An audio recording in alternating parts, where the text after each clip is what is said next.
letzte Panel-Discussion heute auf der d3con 2016. I'm going to switch over to English now because we have a couple of English participants on this panel and we're talking about ad fraud and how to combat it. And I'm really looking forward to have a couple of technology providers here from the SSP side, but also from the DSP side, and also from the tool side. So please feel free to ask any questions in between. Otherwise, we're going to do a little Q&A round after we're done. All right. Okay, so we have a couple of experts here sitting. I would suggest that we just go through with a little intro round. Really quickly, tell us who you are, what you do, and what your part in the ecosystem is, what you do to prevent ad fraud. And then we're going to jump into presentations. 5-minute short presentations. We have Marco telling us a bit about the market, give us an overall introduction about what ad fraud really means. Then we're going to go over to Oliver, who's going to tell us a bit about the buy side and what the issues are on the buy side for ad fraud and the industry. And then we're going to see another tech player, AppNexus, who's going to tell us what they can do to prevent fraud. All right, let's start with the ladies. Okay, all right. Okay, my name is Franziska. I'm working for Badge Media, which is a company from Virtual Minds, and we are ad verification provider, and we also do some kind of viewability tracking and also fraud detection and brand safety. Hi, my name is Oliver Weiss. I'm working for adform. Adform is a full-stack ad technology provider. We have a third-party ad server, DSP, DMP, and on the sell side we have an SSP and a publisher ad server solution.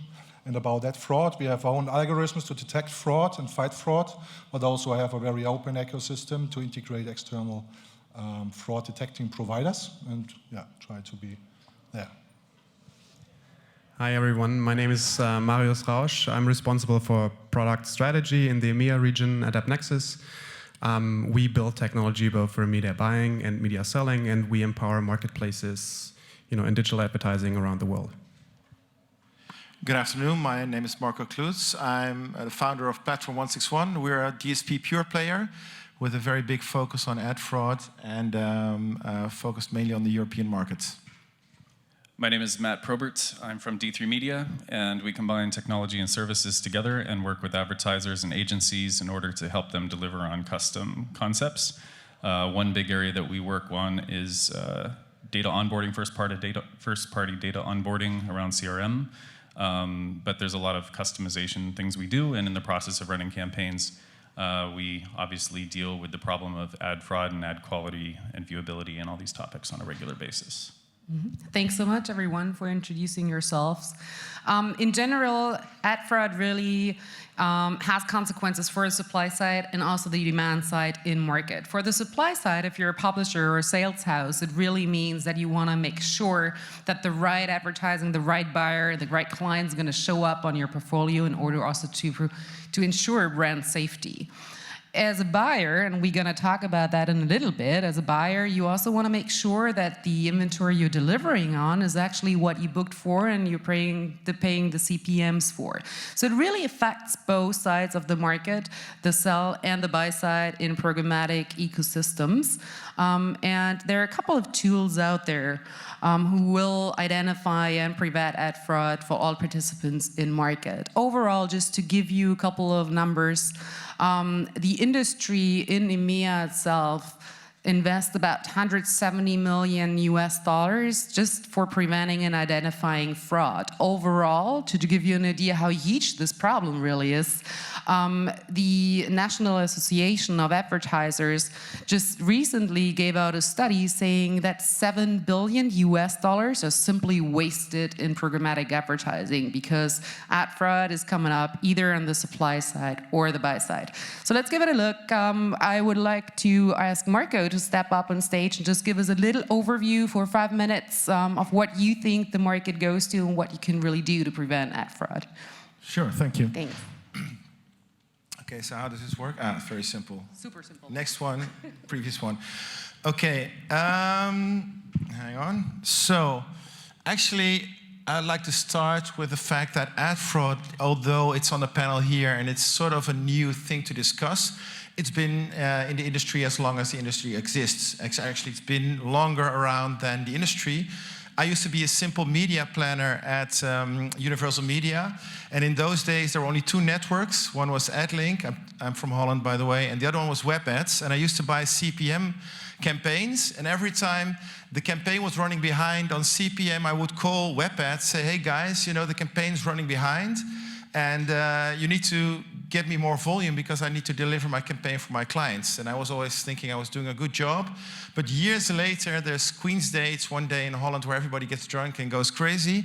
And I met one of the guys. I don't know, anybody been to Queen's Day in Amsterdam once? Or you should definitely go. It's a great thing. Anyway, the guy from WebAds, I met him on a boat. He was totally drunk, and he told me that every time that I was calling him that the campaigns were behind, he just put the banners on a refresh rate. And, you know, 2 days later, the campaigns were running fine. So basically, you know, the fraud has been there always in every way. It's just changing shapes and forms, and the budgets are getting bigger. But everybody that has done business with affiliates, you know, they know that fraud has been a big part of that too. The affiliate companies have been very early on with the fraud because people know very easy how to get their own sales. I could tell a lot of stories about that, but there's only 5 minutes. So basically, what has changed right... Oh, yeah. Well, too early. Okay. So what's actually happening right now? Well, actually, there's nothing new happening. It's just changing shape or form. And the shape or form is mainly that it's becoming more complex. So the guys that are doing it are using more complex patterns, and it's not, as people think, just the guys in a room clicking on ads. It's very complex bot patterns, and that's actually the challenge I think we should also discuss today, that it's really something that's almost trying to outsmart us, and all over the world you can set up some servers and create ad fraud, and it's very easy money because we don't like it, but it's not illegal anywhere. So it's actually, if you get caught, the worst thing is you get banned on an SSP, you go to the next SSP. So and that's actually what those guys do. So there's a lot of going back and forth to different supply sources, changing entities, changing supplies. And actually, as the money will grow in the markets the coming years, for sure, you know, those guys will get smarter and will still trying to outsmart us. So what do we do against this? And obviously, there's a lot in our market going, yeah, those crazy criminals, they're doing ad fraud, and you know, they're taking fake clicks and they're screwing us. But I actually take a little bit more holistic approach, and I think it has to do with the fact that the ecosystem asks for this. So it's like any fraud, and this is probably an example, we just talked about this before, the Volkswagen example, is that it's created by an ecosystem that demands this. If there's companies running on a margin, they like ad fraud because it's cheap inventory, it's high click rates. We actually, when we implemented our first pre-bid ad filter, we put it onto our bidding routine, and we only received complaints. Only complaints. We didn't deliver budgets. We had the lowest click rates in the market. So actually, my co-founder, who is the sales guy between the two of us, he was like, shut it off. I don't like this fraud filter because I have only clients that are complaining. This was like 3 years ago. And I said, no, this is really something we should fight, and it's, you know, we should really do it. In the long term, it will help. But this is really, you know, how the market is, and I think if we want to change it, we have to change the incentives and the way the market is structured. As long as advertisers demand super high click rates, as long as companies are working on expanding their margins, well, there's always cheap fraud inventory to be bought, and it's a very easy way, and there's a very big incentive to buy fraud. If you can't deliver the budget, but you can deliver the budget on fraud, a lot of companies in this market will still do it. And when there's demand, just like with drugs, there will always be supply. So that's actually the point I'd like to make. Thank you. Many thanks, Marco, for that introduction. Oliver, may I ask you to tell us your perspective from the buy side? As you're working for Adform, who's also a buy side platform, what do you actually do to identify fraud? Absolutely, sorry. Yeah, thanks Marco for giving a holistic overview. I would like to focus a little bit on the buyer side. Why the buy side? Why the buy side should be concerned about fraud? And dive a little bit deeper into how to detect fraud on the buy side, giving you a little bit an insight on that. and talking finally, last but not least, talking about solutions, how fraud could be fought from the buy side. First, looking a little bit why fraud should be filtered. Sounds a little bit like a silly question, but let's dig a little bit into it. So first thing is brands losing money with fraud. That's clear, because only ad impressions or campaigns delivered to your audience, to the humans, that is a real contact valuable for your brand. All the traffic delivered to non-human traffic, that is really waste. And if you're talking about 30–40% fraud, then you're wasting 30 to 40% of your media budgets. Second point is that non-human traffic in your campaigns making your reports much more complex. So if you get a result in your campaigns results, click rates 2 to 3%, it's clear that it's not human traffic. You need to dig into it and ensure that you can calculate all the non-human traffic out of that. So that's a big operational challenge for you guys, and really, yeah, a waste of time. And last but not least, the point here, you're feeding the beast if you're not doing anything against fraud, because you get the money over to the companies running fraud, and you make them stronger, better. So it's very important to get rid of that. Let's look a little bit on the numbers. Marco already said it. Worst channel affected here is about 23% in video, so nearly 1/4 of the whole video campaigns are non-human traffic. That's pretty much a waste if you realize that video campaigns much higher CPMs than standard banner campaigns.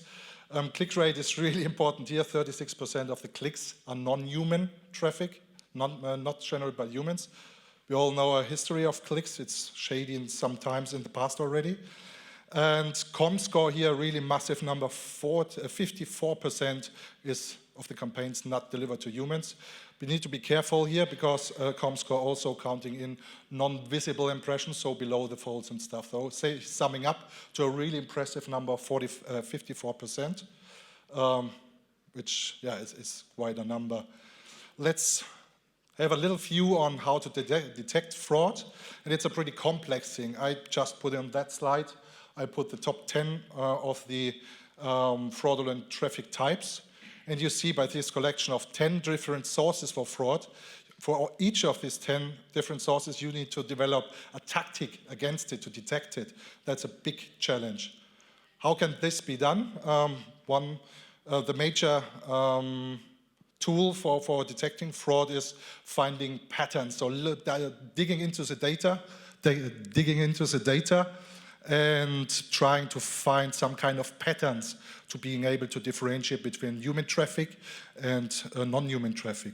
What we see here is an example from White Ops, an organization to detect and fight fraud. Blue color, you see the human behavior about visibility, frequency. And red, you see how fraud, non-human traffic is behaving. You see, that's pretty similar. It's just a mirror. That means these fraud companies are really clever. They are able to simulate humans in the behavior, how they're serving the internet. Same with daytime.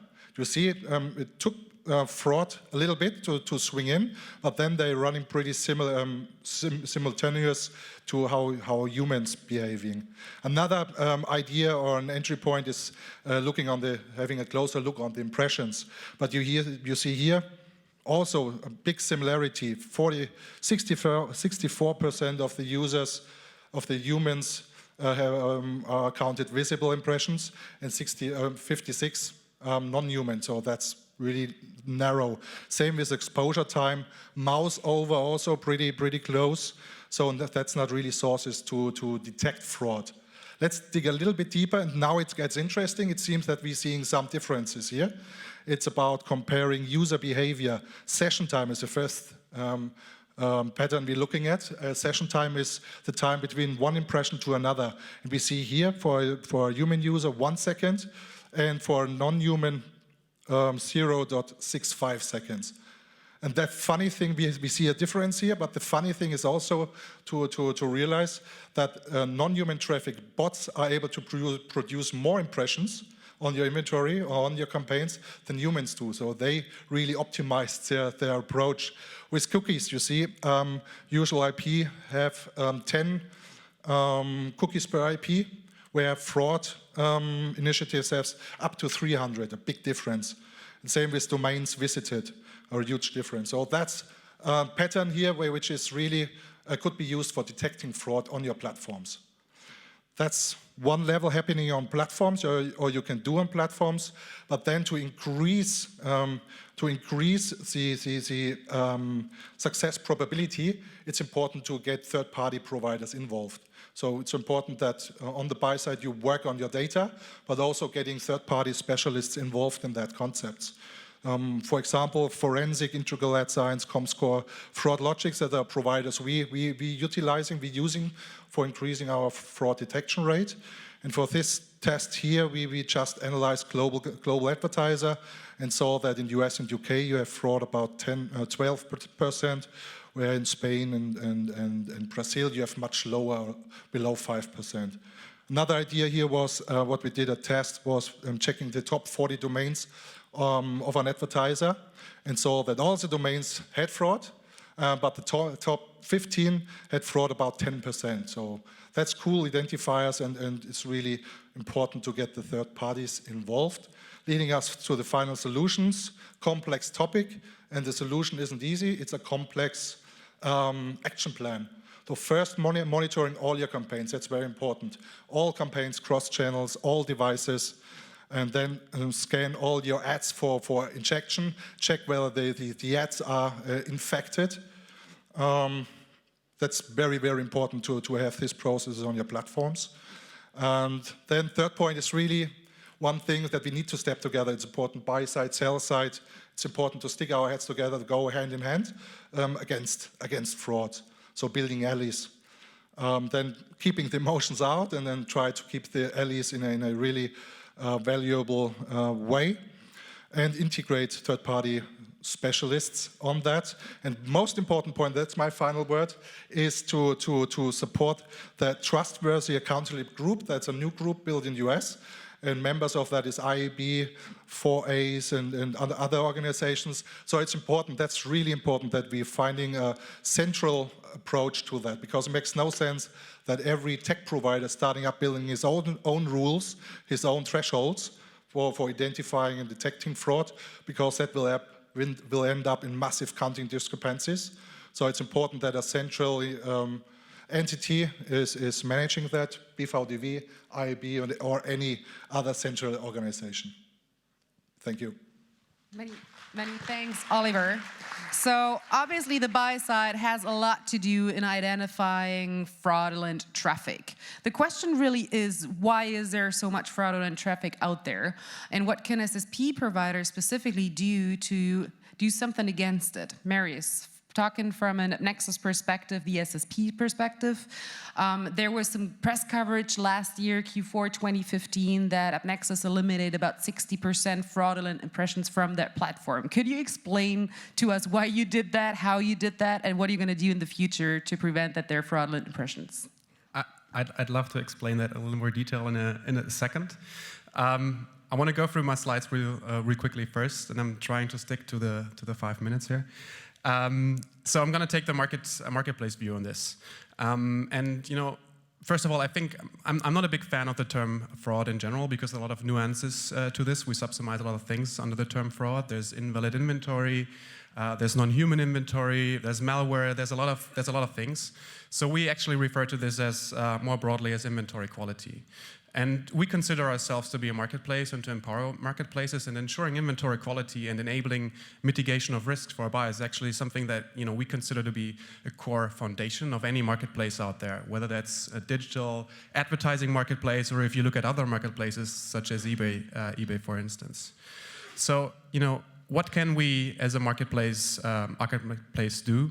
And there are a couple of things. Some of them are technology-driven, others are not. Like the first one of all is policy enforcement. So when we onboard new clients, when we work with publishers and, you know, sales side people out there, we really look at what kind of value add do they bring to our marketplace. Does it make sense, or are they just reselling inventory that is available already anyhow? Technically, what's super important is URL detection. Whether a seller decides to expose a domain to a buyer or not, we're able to actually look at the real domain that we see, and we can say this is the domain that we expect, or it isn't. Invalid traffic exclusion, all the data science, Oliver talked about that a bit, that goes into this, and we put a lot of effort into developing that. But it's an arms race. To be fair, we all know that. There's brand safety. There's people looking at actual domains, at homepages, figuring out what's the context. Is that suitable for brand advertising? And also very important, viewability, a big and a good indicator for detecting, and ensuring inventory quality. We have predicted viewability available before the actual bid, before the actual transaction, and after the transaction, we detect actual viewability. And the last one here is spend protection, but I want to refer this more as openness, to your point.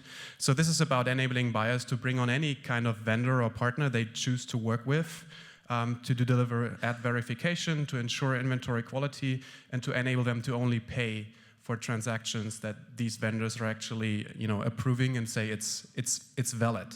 Right? Because we also very strongly believe that inventory quality is, for us, it's not only about getting bad actors and people that we don't want on our platform off our platform, but it's about getting them off our ecosystem in the end, right?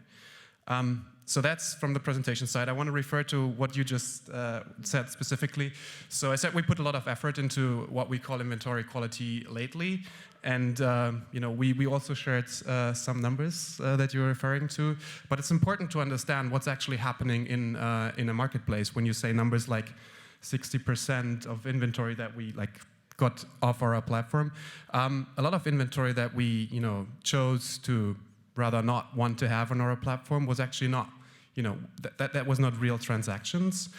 Because in our ecosystem, there's a lot of arbitrage business going on, and what you can see is actually, SSP, selling to SSP, selling to SSP, running auction after auction after auction without ever really, without that's ever really a real transaction going on. So if you look at what kind of inventory we have decided to remove from our platform, the figures are more about 30%, I'd say. And what's more important for us, and a great indicator that we actually got the right inventory off the platform, is if you look at spend and the impact that has on money and revenue that we see flowing through the platform, that was more close to 3% actually. So even before we got this inventory off the platform, basically the players that were acting have already identified that inventory, so to say, as not really the most valuable inventory, and there was just not a lot of budget and spend allocated to that. All right, thanks. So obviously the industry is doing a lot from a technology perspective to just reduce fraudulent impressions in the ecosystem. I have a question for the buyers here. So specifically Oliver and Marco and also Matt from D3 Media Trading Desk. Do you see the results, positive results of this initiative already? So when you booking campaigns programmatically, do you actually see a better inventory quality on platforms already? Or what do you guys still have to do, or what do you see what the industry has to do? Maybe Matt. Yeah, so from the buyer perspective, we, of course, took our own initiatives. We work with AppNexus amongst other DSPs. Not speaking specifically about any one of them, but what we have definitely seen from ourselves is we went away from an approach where we were selectively using lots of the tools, like you've seen in these last slides, to try and identify bad actors and then try to blacklist or block these guys from giving us their impressions. The problem is that this is an arms race and it's exhausting for our team, and the benefit we were getting from this was very, very small in the end. And to be frank, it's not our job. It's their job to solve this problem, I think. We can fight about it later. But what we did is we went to a pure whitelist approach. We said most of the good publishers with good inventory, the non-bad actors, are working with the major SSPs. We know who these guys are, and we're going to a whitelist approach where, in general, major SSPs that we know, and we know what publishers are there, they're on our whitelist. And we made this change and we said, we may have a huge drop in delivery, we may have a huge impact on our campaigns, but let's try it and see what happens. So we did that. And we were expecting to see CPMs go way up or delivery go way down. And what we saw, I don't have the exact numbers, but we saw a very, very small decrease in overall delivery. But what we saw was that the spend was shifted to the good publishers. So maybe to Marius's point, maybe what you guys are seeing also in terms of the decrease in spend of 3% isn't even necessarily that this is less inventory kicked off, but just that the spend is moving to the good publishers that should be getting that spend in the first place. And our conversion rates also went way up, and our CPM only marginally went up. So for us, it was a great experience, but it's unfortunate that we had to go and do that ourselves. All right, so whitelisting seems to be one approach the buyers are using to see what the inventory quality is. Another one we heard from Marius and also Oliver is ad verification and ad viewability. Franziska, you coming from the tools perspective, what else is out there to really see from a tool perspective how you can identify fraud? Actually, we do have a closer look at the domains, not just on the technical perspective. I mean, like you guys told about click fraud and stuff like this, but we have a different approach, actually. For us, ad fraud is everything that was not meant to be in the media plan, for example. It's, for example, pedophile websites, which should not be supported on no way. I mean, like, it's my daily business. I see those websites on a daily basis, and there should definitely not be any ads at all. And yeah, when it comes to differences between the respective tools, we have a German view on the market. We have a German understanding of yeah, for example, horoscopes.de. For us, it's fine. For an US service provider, it's occult. I mean, like, we've seen that in the different reporting. So this might be actually a way to look at the different tools. And on the other hand, when it comes to ad fraud, we also have a subcategory called ad clutter. And we do also color those websites in traffic lights, which means green, yellow, and red. And we have red clutter, of course, it's just 1 million ads and no content, but we do also have yellow ad clutter, which means there are like 2 sentences of content, but 15 ads. So regarding the message the advertiser actually wanted to send with those ads, on those websites, it's just not possible for the user to get that message because it's just a bunch of ads and 1 sentences of content. All right, thanks. You said you're using German tools, or German publishers are using very specific tools. Are Germans that different towards American companies, either on the buy or on the sell side, that there's a need for specifically German tools, or can we just, live and work with the ones that are out there globally anyway? Just an open question.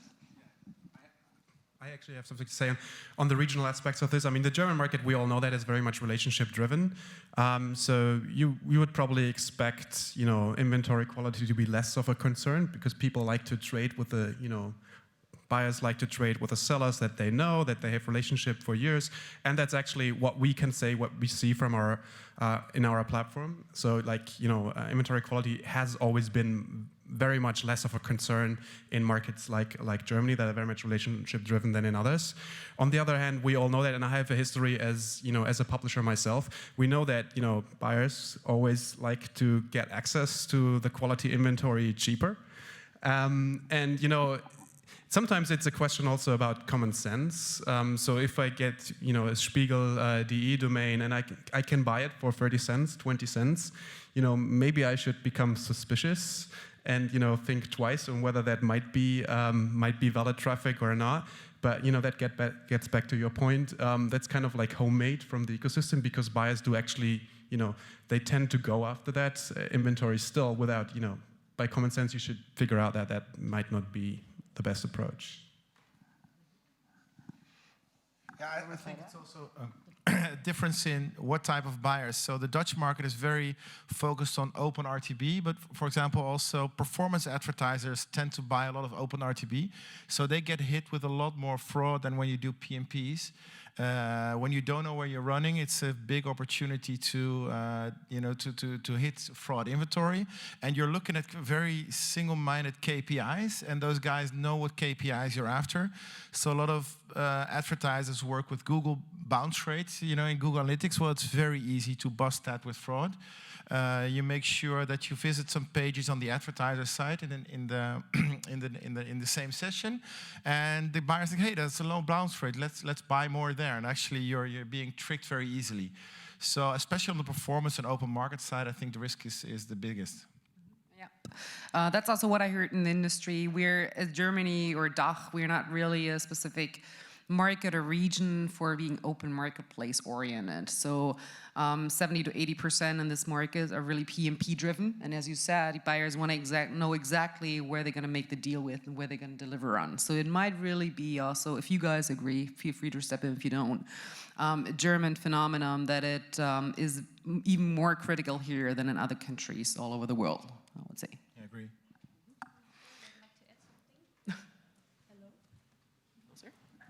Hello? Okay, all right. What I've seen since I work for Badge Media, there are no ad verification tools used when it comes to retargeting.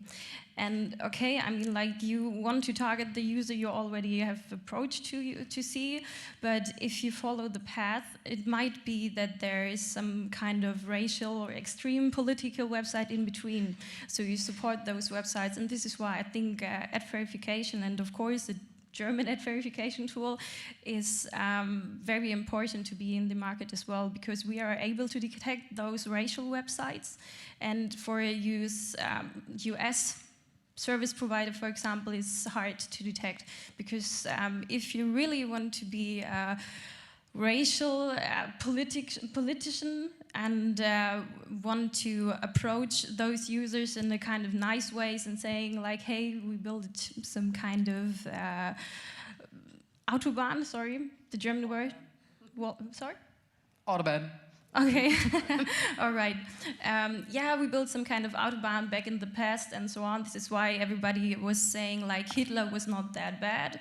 But this is how they say, yeah, it's not such a racial website, and this is why it's hard to detect for a US provider, for example, to say, okay, this is actually a very extreme political website, and this is why I think ad verification should be a standard also in retargeting.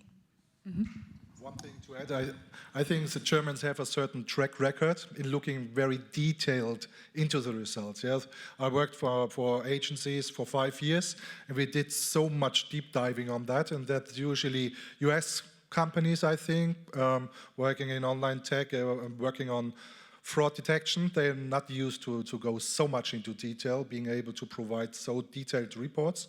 So I think that's one of the causes also why US companies usually not able to react on that or provide the quality that is requested from the buyer side.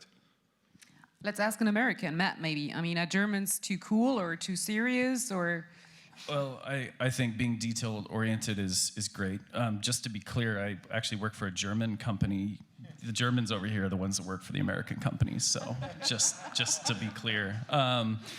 But I mean, one of the things we've been talking about so far is kind of treating the symptoms of the disease of fraud. And fraud, I agree with Marius, is a bad word for this, because overall it's about quality, and it depends, are you a publisher, an advertiser? There's botnets and toolbars, and there's malvertising where people are getting virus infections from bad ads that only run in the middle of the night, so you don't see them when you're doing your creative audits.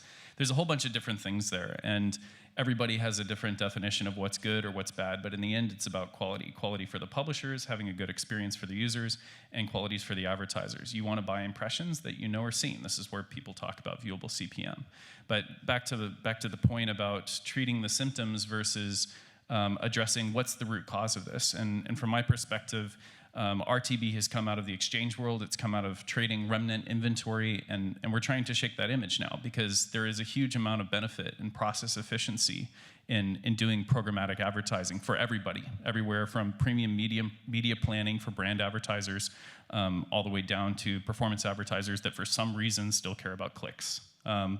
And I think that one of the issues is that when you have a new marketplace and a new market, people have the opportunity to commit fraud. eBay had tons of problems in the beginning. It's a great example, you know, and you have to learn how to deal with those things. For me, I see that the best place to start is steps like AppNexus has done around knowing who your customer is.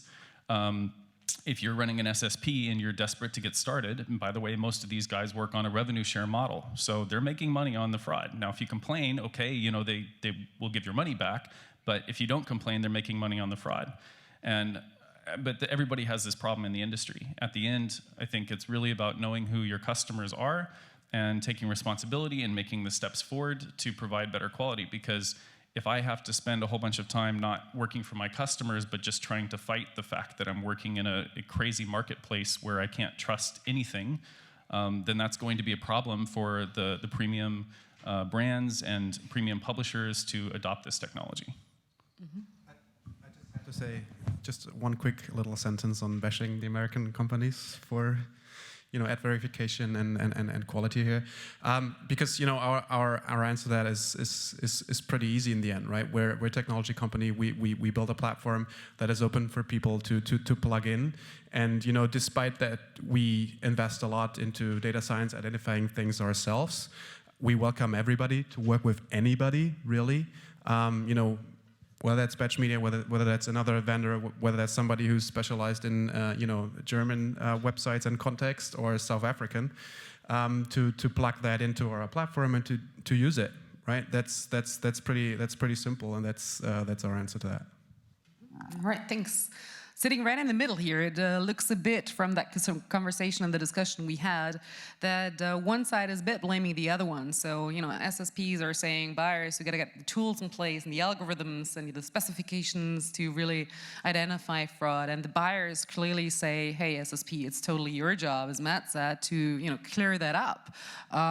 I would like to ask the audience really quickly, what do you think, who at the end of the day should be responsible mostly for identifying and detecting ad fraud? Should it be the SSP side or should it be the DSP side? Maybe you could just raise your hand really quickly if you think the SSP side should be the one being in the lead for detecting and eliminating ad fraud.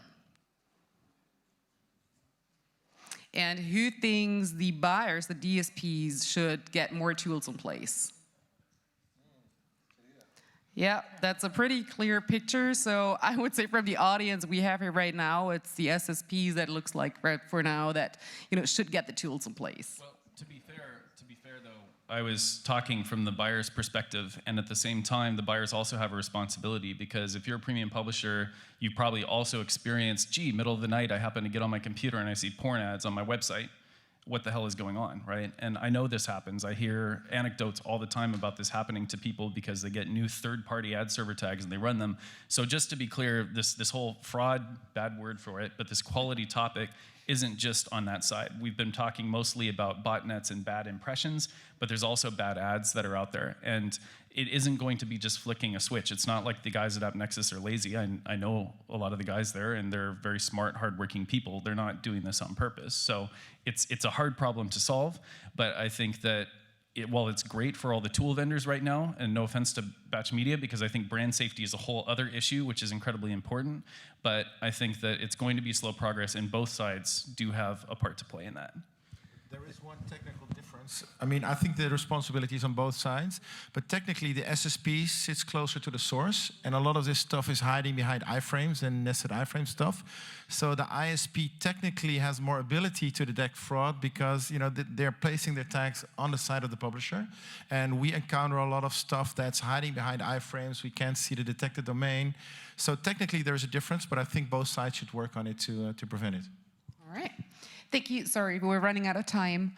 Are there any questions from the audience?